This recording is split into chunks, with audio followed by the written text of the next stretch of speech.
এই প্রথমবার গেছিলাম বক্স অফিসের টিকিট কালেক্ট করতে, আর সেখানে পৌঁছানোর পর একটা নতুন এক্সপিরিয়েন্সের সম্মুখীন হলাম। রাধা রাধা ভিউয়ার্স, আমি রবিন। দিনটা ছিল সোমবার, তাই ট্রেনে হয়েছিল উপচে পড়া ভিড়। যাই হোক, তো দুলতে দুলতে চলে এলাম কোনা স্টেশনে। আর স্টেশন থেকে বেরোনোর পর সোজা চলে গেলাম অফিসের পথে। সকাল সকাল দিনটাই শুরু হয়েছিল ডিম সিদ্ধ দিয়ে, আর তার সাথে ছিল প্লেন ওটস আর খেজুর। আর অফিসের মধ্যে থাকাকালীন হাজার একটা কল জয়েন করতে করতেই সারাদিনে মাথাটাই খারাপ হয়ে যায়। আনতে ছিল দুটো রুটি, অল্প তেল দিয়ে ডিমের ভুজিয়া আর স্যালাড। ফটাফট খাওয়াটা শেষ করলাম। আর ভাই আগে থাকতেই কল করে চলে এসেছিলো দাসনগর স্টেশনে।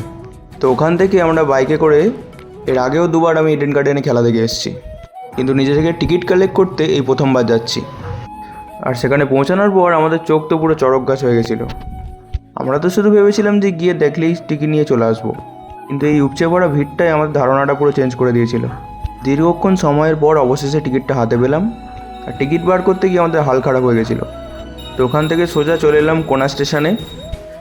ওখান থেকে ট্রেনেতে বসে পড়লাম বাড়ি ফেরার জন্য। যেহেতু এখন শীতকাল পড়ে গেছে, তাই জিমে যাওয়ার সময়টা এখন প্রত্যেক দিন অন্ধকার হয়ে যাচ্ছে। আর আজকে ছিল আমার চেস্ট ডে, আর chest day always best day.